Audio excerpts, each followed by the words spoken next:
Привет, друзья! В четверг, 7 декабря 2023 года, 10 часов утра в Башкортостане, и я, Руслан Валиев, приступаю к ведению очередного выпуска программы «Аспекты Республики» на канале «Аспекты Башкортостан», где мы с вами обсуждаем текущую информационную картину дня в нашем регионе и с привязкой к событиям, конечно же, в стране и в мире, куда же без этого. Поэтому я призываю вас активно участвовать в нашем разговоре, для чего у вас есть простейшие и понятные инструменты. Это лайки и комментарии к трансляции. Кстати говоря, уже и вопросы поступать начали. Ну вот, тем более будет о чем поговорить. Не забывайте то, что нас смотреть можно еще и ВКонтакте, в Одноклассниках, слушать в виде аудиоподкастов на различных площадках, таких как Яндекс.Музыка, Google подкасты, Apple Музыка и так далее. Все это дело доступно по ссылке, которая у нас закреплена в Телеграм-канале, на который тоже, конечно, нужно подписываться. Соответственно, для тех, у кого есть возможность и желание добровольные пожертвования делать, тоже сервис Boosty, как к вашим услугам, ссылка в описаниях найдется. Все на своих местах, поэтому давайте начинать.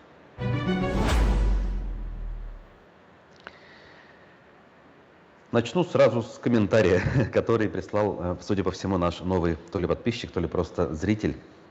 Сергей Бакланов, подписался он, и спрашивает. Вопрос. В этом году был открыт уфимский хоспис. Да, тут не поспоришь.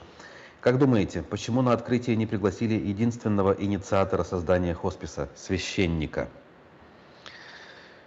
Почему не пригласили священника, мягко говоря, я удивляюсь, да, потому что у нас в последнее время священников и другого рода деятелей религиозных видов, как говорится, деятельности зовут везде и вся, надо, не надо.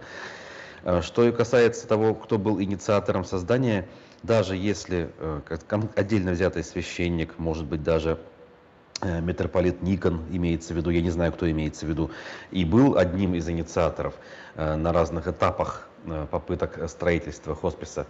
Все-таки я не считаю, что он был главным тем, кто сдвинул эту историю с мертвой точки.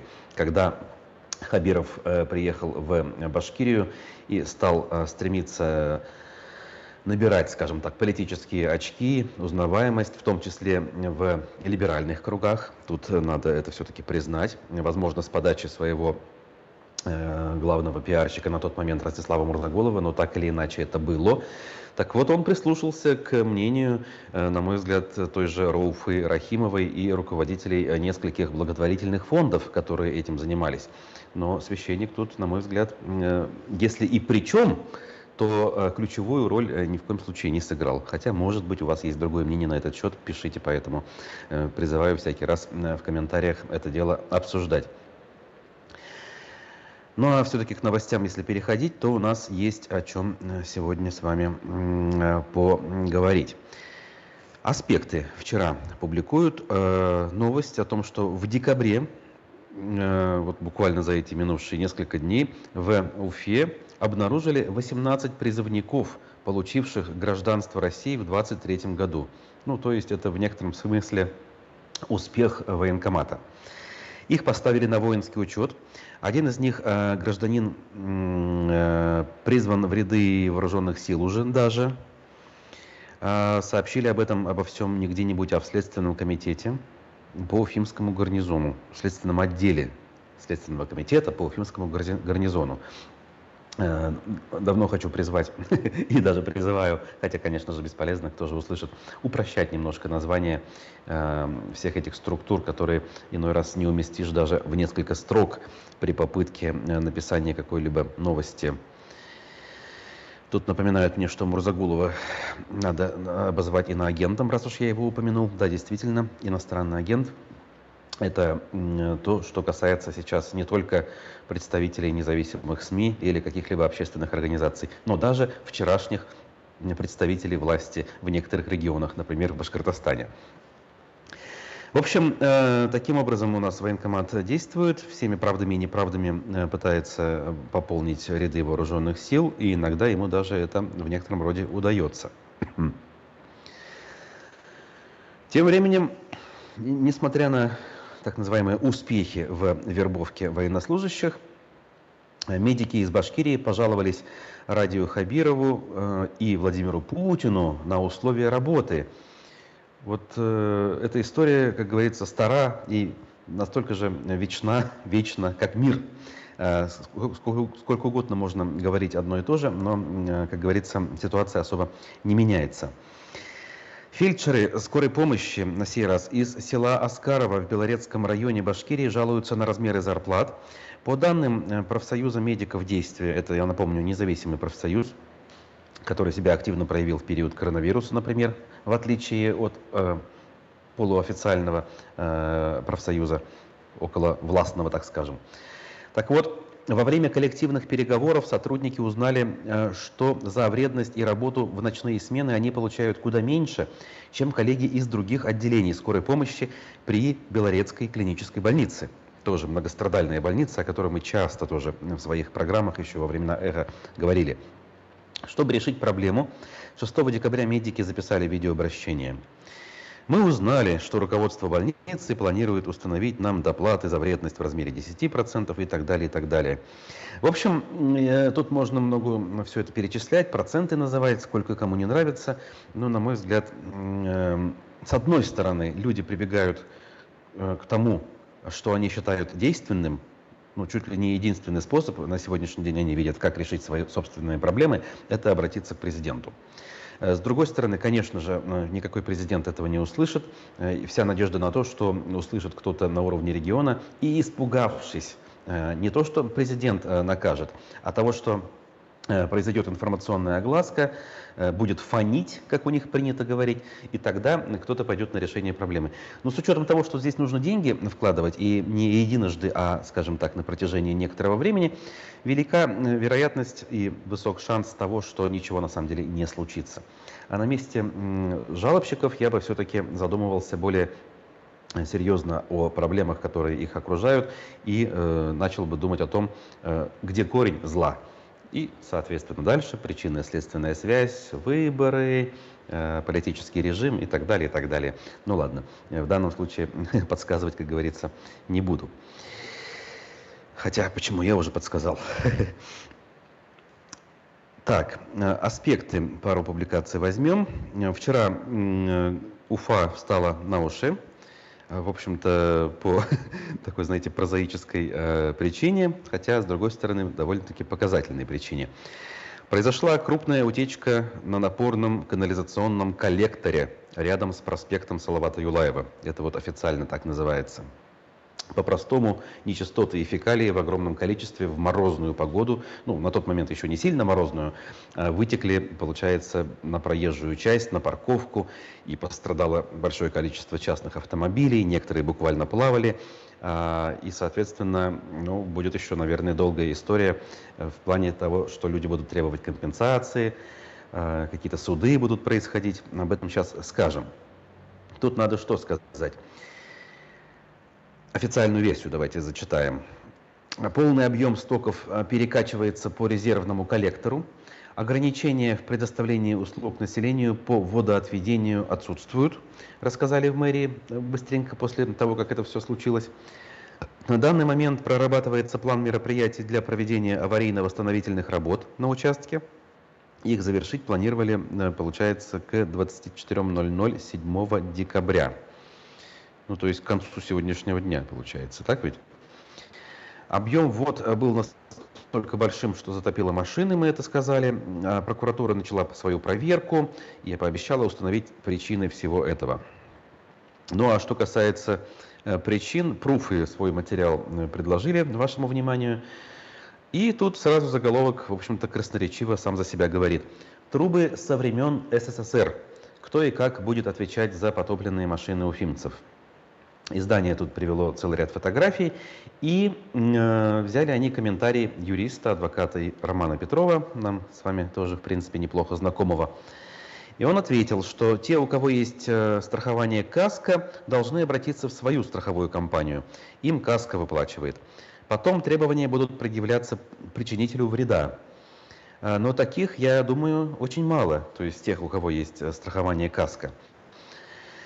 Значит, у всех есть ОСАГО, это совершенно другая страховка, когда вы личную ответственность страхуете перед окружающими. Так вот, таким людям нужно произвести оценку повреждений автомобиля.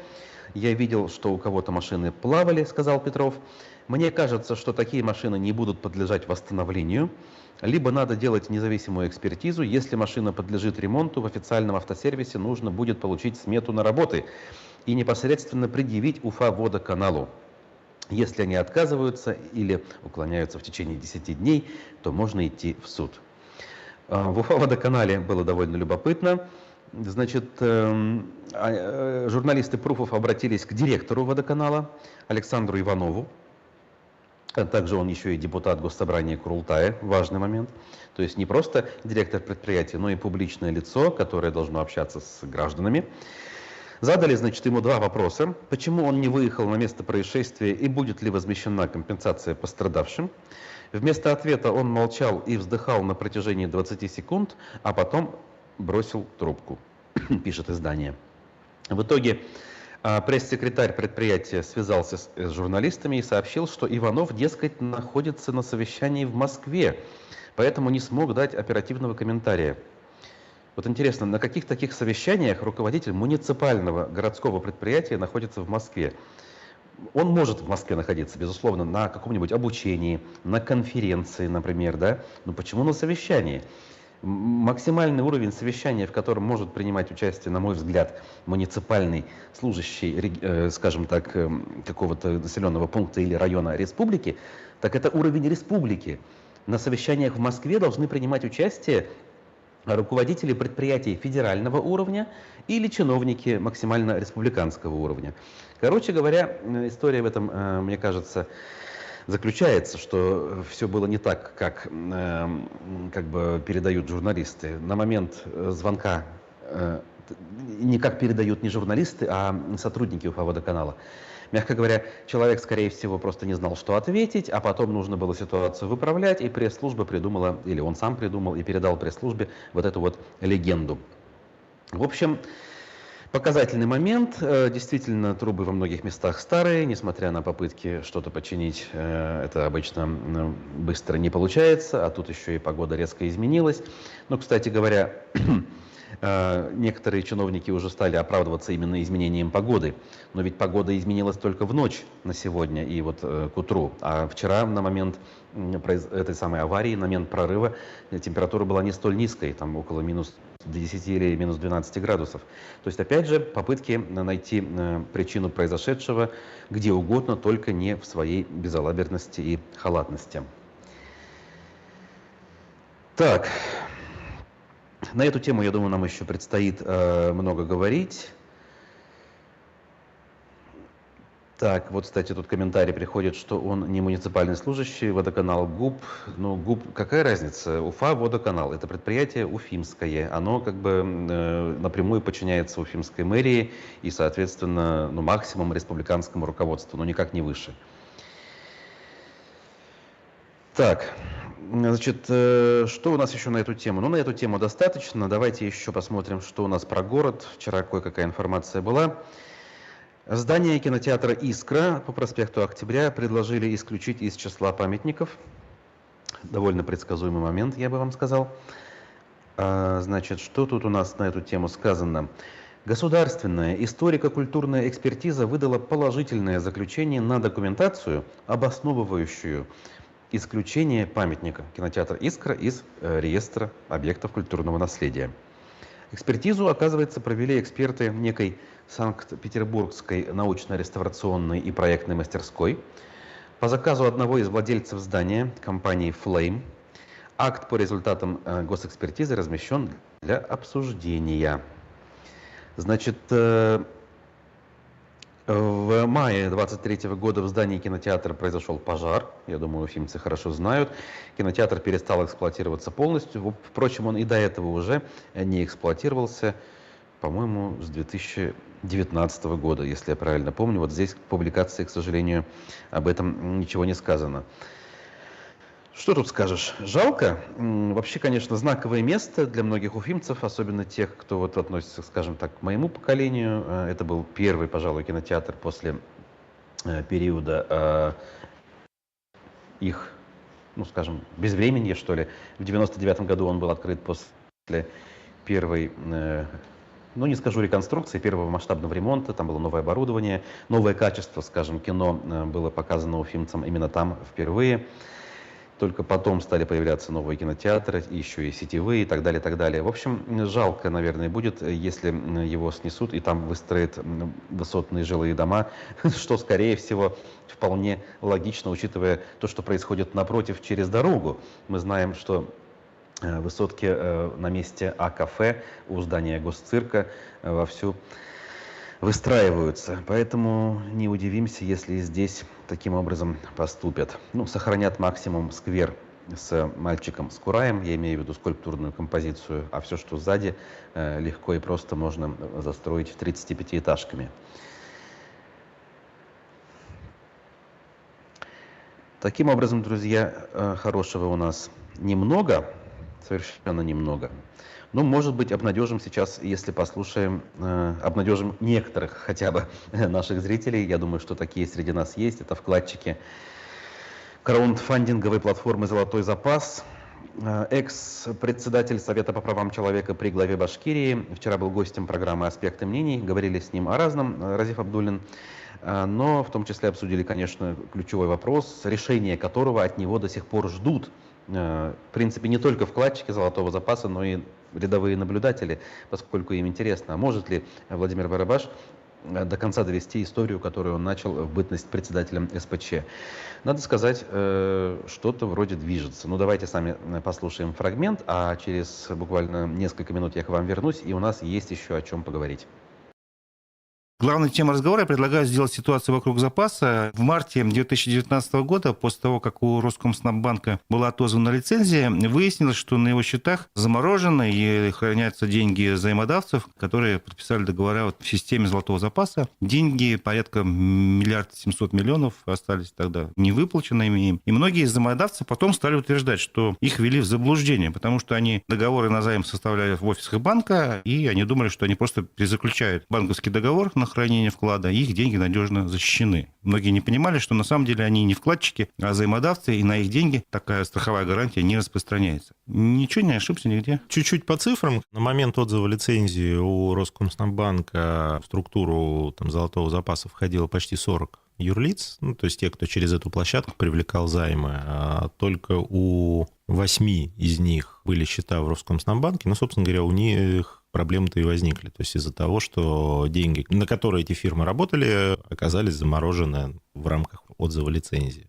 А если говорить о цифрах, то на момент отзыва лицензии у банка в 2019 году было 8171 договор займа. То есть это надо понимать, что это не в людях, это в договорах, потому что у некоторых были договора в разных ООшках. То есть там у одного человека рекорд чуть больше 10 различных договоров. В людях, да, около 4000, и суммарный общий объем требований был 2 67 000 000. Почему вообще заморозили счета? Ну, банк же не должен был сразу лопнуть. Это же процедура такая. То есть, когда отзывается лицензия, сразу обнуляются все электронные ключи и все прочее. То есть, администрация банка ничего не может сделать. То есть, с одной стороны, законодательно это сделано для того, чтобы лишить возможности вывести какие-то активы в последний момент, чтобы с преимуществом или еще что-то. То есть, с момента выхода распоряжения все права распоряжения, ну, или там действий переходят уже к АСВ. Какова на сегодня ситуация с деньгами этих более чем 4000 людей? С одной стороны, за это время больше 350 миллионов, то есть с момента отзыва лицензии из этих 2 67 миллионов, больше 350 миллионов уже возвращено. По 1059 взаимодавцам полностью произведен расчет, то есть они свое получили. С одной стороны, я когда вот эти цифры озвучиваю, тоже есть критика со стороны оставшихся взаимодавцев. Ну как так? Какие 1059? А мы-то остались. Но надо понимать, что все равно, то есть активы в фирмах были, действия были, арбитражные управляющие тоже там сейчас занимаются. Они активы находили, аукционы проводились, то есть выплаты происходили. То есть это не так, что вот 7 марта все выключили и все сидят, ждут. Да, большая часть из тех, кто в эти ООшки вложился, они все еще ждут своих денег. Но, тем не менее, ситуация не совсем мертвая. То есть на сегодняшний момент объем задолженности без учета процентов, без учета штрафных санкций, то есть чистая задолженность 1 400 000 000 осталась. У банка отозвали лицензию. У него есть на счетах деньги, в том числе вот этих организаций. В процессе внешнего управления, получается, вводится, да? По сути, да, это внешнее В управление. процессе внешнего управления должны же какие-то деньги возвращаться обратно тем, кто хранил эти деньги? Или нет? Все дело в том, что они же хранили не как физлица. То есть это были деньги на счетах юридических лиц. Это последняя очередь выплат. Это последняя очередь выплат. А кто в первую очередь там получал В деньги? первую очередь физики. То есть у кого были Что именно... по закону о банковских гарантиях, да? По большому счету, больше 90% вкладчиков самого Роскомснаббанка были рассчитаны сразу, в первый месяц. Это производится средствами АСВ, то есть это даже не используются активы банка, это то, что вот в рамках застрахованных вкладов АСВ из своих запасов рассчитывает 1 400 000.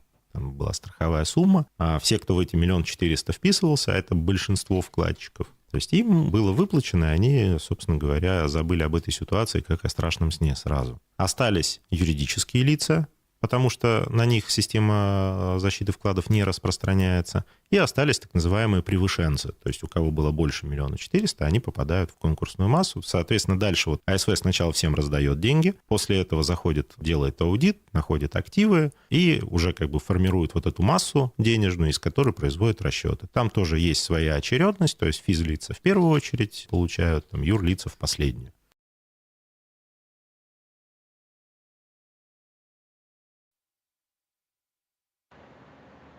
Ну что ж, вот так вот это все звучит из уст экс-председателя СПЧ, ныне обычного предпринимателя Владимира Барабаша. Ну что ж, тут опять же банальную вещь хочется сказать, что будем надеяться, что им это удастся.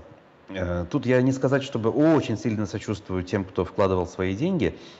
Когда вкладываешь деньги, нужно немножечко, если не смотреть внимательнее, то, может быть, советоваться хотя бы с людьми, которые в этом разбираются. В общем, когда вкладчики теряют сбережения, чаще всего их вина в этой истории бывает тоже существенной, так скажем. Может быть, не главной и не ключевой, но существенной. Но мне просто интересно вообще, есть ли способ все-таки цивилизованного выхода из таких ситуаций. Судя по тому, что Барабаш говорит, этот способ существует. А вот довести его до конца, если есть шанс, то это будет, наверное, прямо классным кейсом, что ли, о котором можно будет, если не в учебниках экономики писать, то как минимум разбирать в деталях в таких местах, как, например, СМИ, то же самое СМИ-аспекты. Вот. Ну а дальше, если идти, давайте посмотрим, что у нас еще есть важного. Есть, конечно же, у нас правоохранительная тематика, и куда же без нее. Государственное обвинение потребовало приговорить башкирскую активистку Рамилю Саитову, она же Галим, к 5 годам колонии. Ни много ни мало. В Кировском райсуде вчера продолжилось рассмотрение уголовного дела Саитовой. Ее обвиняют в публичных призывах к осуществлению деятельности, направленной против безопасности государства. Но сейчас любые фразы, которые звучат и, скажем так, не соответствуют официальной линии партии, могут работать против безопасности государства. То есть человек говорит: ребята, я не совсем понимаю мобилизацию. Она именно так высказалась год назад, уже больше, чем год назад, когда началась частичная мобилизация, так называемая частичная, конечно же. И начала рассуждать о том, что не стоит этого делать. И вот ее сейчас судят, да, хрупкую женщину, уже не молодую, хотят упечь на 5 лет. Я, например, многие активности Саитовой никогда не одобрял и не одобряю. Скажем так, у нас общего языка найти с ней не получилось. В тот день, когда мы попытались ее пригласить на один из эфиров еще в радиостанции «Эхо Москвы» в Уфе, и это был первый и последний раз, просто потому, что разговаривать с ней было очень сложно или почти невозможно. Она не слышала ведущих, не отвечала на вопросы, а лишь говорила что-то свое. Сами понимаете, дискуссия и вообще даже диалог в таких условиях в принципе невозможен. Так вот, она окажется за решеткой, в этом сомнений никаких нет, тем более, что у нее дело второе. По первому делу она получила срок небольшой и вышла на свободу, и запретили ей, выйдя на свободу, администрировать интернет-ресурсы. Она не послушалась и продолжила это делать. Ожидать того, что она будет в этом смысле исполнять решения, абсурдные даже, надо сказать, решения судов, ожидать не приходилось. И вот насколько крепка эта самая безопасность у государства, если эта безопасность становится под угрозой от каких-то слов, от какой-то женщины, аудитория у которой, извините меня, ну, не самая большая. Даже если какие-то неприятные вещи высказывает человек очень узнаваемый, мне кажется, устои государства и его безопасности должны лишь посмеиваться над такими словами, говоря о том и подразумевая то, что эти самые устои настолько крепки, что никакими действиями даже их невозможно пошатнуть, не то что словами. Надеюсь, я в этом смысле внятно выразился. И это касается, кстати, любых дел, которые касаются людей и их высказываний. Когда совершенно безобидные слова, рассуждения на тему или по теме, как говорят. То же самое было с Айратом Дильмухаметовым. Да, он говорил вещи, которые во многом противоречат, опять же, официальной линии партии, назовем это так. Но какие риски у этих слов, соответственно, были для этой самой партии условной, для этого государства и страны в целом? Понятно, никаких совершенно. Но система так устроена, что она должна молоть, молоть и молоть. Соответственно, когда маховик репрессий раскручивается, он остановиться не может, а дальше можно эту мысль продолжить. Когда закончатся люди, хотя бы что-то высказывающие и, соответственно, думающие, маховику нужно будет работать и дальше, соответственно, доберутся до совершенно случайных жертв, и для чего даже доносы нужны не будут. Вот. История с Рамилей Саитовой Галим, она вот, наверное, все-таки большей частью про это. И должны, мне кажется, наблюдатели, наши зрители, как минимум, понимать все риски происходящих вещей. Риски для себя прежде всего, и даже не для тех, кто занимается политическим активизмом и критикует происходящие в стране события. Ну вот, например, активисты, выступающие за сохранение городища Уфа-2. То есть они вроде бы не про политику, они вроде бы там правящую партию не критикуют. От них достается и то совсем так чуть-чуть, знаете ли, по касательной главе региона Радию Хабирову. Но когда, я подчеркиваю, закончатся такие люди, как Саитова, или там, я не знаю, еще какие-то активисты, сочувствующие, скажем, Алексею Навальному, заключенному и уже осужденному на длительные сроки. Так вот, когда они закончатся, интерес тех людей, кто судил выше озвученных политических активистов, переключится на тех, кто, соответственно, занимался обычным активизмом, потому что это где такое видано, что вы считаете решения властей неправильными, а власти решили, что на месте городища Уфа-2 нужно что-то построить. Опять же, сейчас я некоторые вещи за скобки выношу, рассуждаю немножечко абстрактно, но опять же, надеюсь, что понятно, о чем идет речь. Но если вернуться от абстракции к конкретике, к истории с городищем Уфа-2, то здесь суд продолжается. Очередное заседание длилось, четвертое, кстати, около 2 часов. Оказывается, иск о запрете строительства церкви на этом месте подали ученые-археологи Флорид Сунгатов, Альфия Сунгатова и медиа-менеджер Рауфа Рахимова.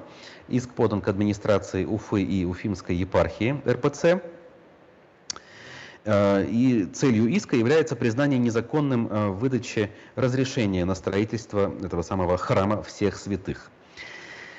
Значит, заседание было любопытным, пишет журналист Марат Гореев, поскольку оно состоялось через неделю после того, как глава республики Ради Хабиров дал понять, а точнее пообещал, что строительства храма на городище не будет.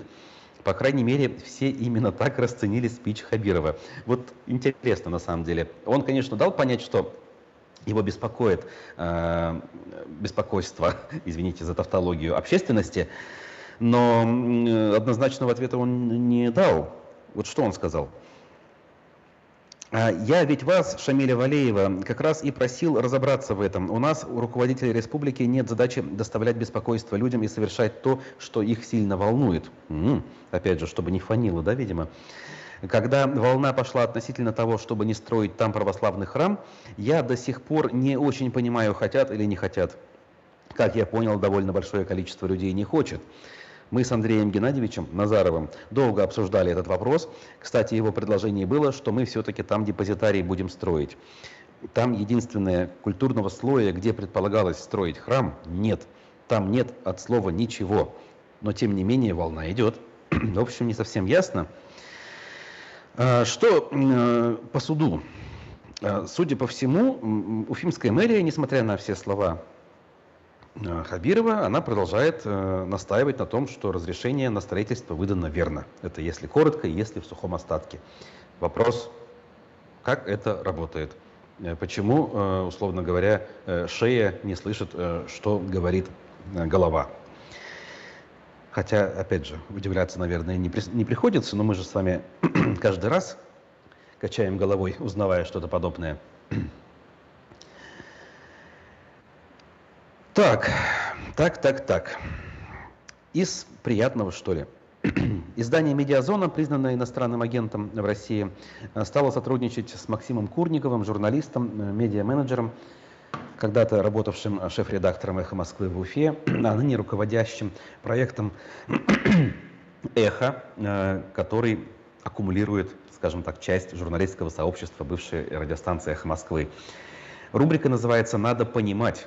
В формате видеоблога она началась, и Максим Курников рассуждает в этой рубрике, я так понимаю, будет рассуждать о разных темах, раскрывая некие нюансы, которые, на его взгляд, сразу очевидными не являются. И вот первый выпуск этой рубрики «Надо понимать» на Медиазоне вышел. Здесь Курников рассуждает по поводу статьи в «Нью-Йорк Таймс» о том, как в Самарской области хоронили казаха, который погиб недалеко от линии фронта на востоке Украины. Казахи ранее никогда не участвовали в империалистических войнах России, даже после принятия подданства в XVIII веке. Почему сейчас представители разных народов участвуют в войне за сохранение империи? Ответ на этот вопрос можно найти в первом выпуске новой видеорубрики «Надо понимать». Вот тема сложная, но тема, конечно же, пересекающаяся напрямую с регионом нашим, с Башкортостаном и с другими национальными республиками. Посмотрите, у нас на сайте «Аспектов» в телеграм-канале есть около 10 минут длится видео, очень важные рассуждения там приводятся. Рассуждения, разумеется, по нынешним временам. Опять же, если вспомнить то, о чем я выше говорил про Саитову, сами понимаете, какие. 90% взяток в Башкирии дают чиновники и руководители предприятий. Вот так вот, оказывается, по официальной статистике дела обстоят. То есть рядовые граждане вообще молодцы, взяток не дают. Об этом отчитались на пресс-конференции в прокуратуре Башкортостана. Там рассказали о предотвращении фактов злоупотребления чиновниками полномочиями. При этом, как подчеркнули в ведомстве, те самые 90% преступлений совершают должностные лица. К мотивам совершения таких преступлений относилось за минувший год не только желание положить себе что-то в карман, но и стремление выслужиться, искусственно создать видимость эффективной работы перед руководством и общественностью. Видите как? Человек даже не заработать хочет, а лишь потому, чтобы, скажем, выделиться среди коллег, чтобы заметили сверху, иногда нужно создать проблему для того, чтобы ее успешно решить. Примерно так это выглядит. И, к сожалению, по этой же схеме работают сами правоохранительные органы. Палочная система никуда не делась, а наоборот приобрела новые, знаете ли, качественные сдвиги за последнее время, чего даже не снилось еще советской милиции, которая тоже по этой системе работала. Но масштабы, как говорится, были не те. Иногда еще и поиском реальных преступников тогда занимались. А что у нас в Башинформе? Как же под занавес не сказать об этом. Строители из Башкирии завершают ремонт Дворца культуры в ЛНР. Так называемый, конечно же, да? Значит, это все там же, в Луганской республике, в Красном Луче, шефство над которым ведет Башкортостан в последние годы. ДК 35-го года рождения, постройки. Здание обветшало и давно нуждалось в капитальном ремонте. Несмотря на это, оно продолжало оставаться центром притяжения горожан. Там работают 24 кружка и так далее, и так далее. То есть все работает, все живет. Но вот ремонта не хватало. И теперь Башкортостан, вкладывая свои силы и средства, это дело чинит. В то же самое время десятки, а может быть сотни подобных учреждений по Башкортостану, которые в более приличном виде даже некоторые сохранились, закрыты, и никто ими не пользуется. А не стоит ли обратить внимание все-таки на внутренние, на свои проблемы, количество которых не уменьшается, а растет с каждым днем. Впрочем, о чем я говорю? Ну и тот же Башинформ в очередной раз выводит на улицы Уфы по 226 маршруту еще 50 новых автобусов. И тут же возникает вопрос. Вот мы месяц назад, наверное, говорили, что 50 новых автобусов на этот маршрут выходят. Так это еще плюс 50 получается? Или это все-таки о тех же самых автобусах речь идет? Умеют же, конечно, из одной новости, которая изначально-то, мягко говоря, вызывала вопросы с точки зрения своей адекватности и соответствия действительности. Так вот, эту новость выдавать по нескольку раз. То есть, когда об этом заявили, что это случится когда-то, выдали как данность, как случившееся. Когда вроде бы это уже в процессе, опять это выдается как данность, и когда это уже все-таки завершено и случилось, и уже отчитались о том, что можно сказать «да», сделали все, как планировали, это выдается в третий раз, как новость о событии, которое произошло. И если не вникать, не разбираться, можно себе представить, что у нас за последние месяцы 150 новых автобусов вышли на только 226 маршрут. Разумеется, это не так. Как были битком эти автобусы, как не ходили в позднее время и даже в утреннее не удовлетворяли спрос потребителей, так и, в общем-то, продолжается. По крайней мере, я именно эту информацию слышу от тех людей, кто живет и по линии исследования данного маршрута и им пользуется. Разумеется, речь не идет о жителях проспекта Октября, это больше Инорс, Черниковка. Но Башинформ отчитывается, и все, как говорится, чепчики в небо подбрасывают. Опять же, не все, конечно, а те, кому следует, кому велено по долгу службы.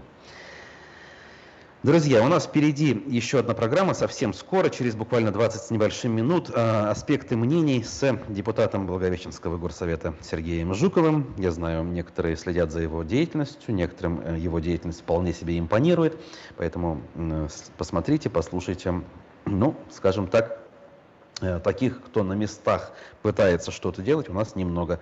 И даже несмотря на то, что он ярый сторонник правящей партии и всего, что делает правящий режим, в некотором смысле деятельность Жукова любопытна. Ну а я на этом с вами прощаюсь. Будьте осторожны, холодно, и в ближайшие дни должно быть также холодно.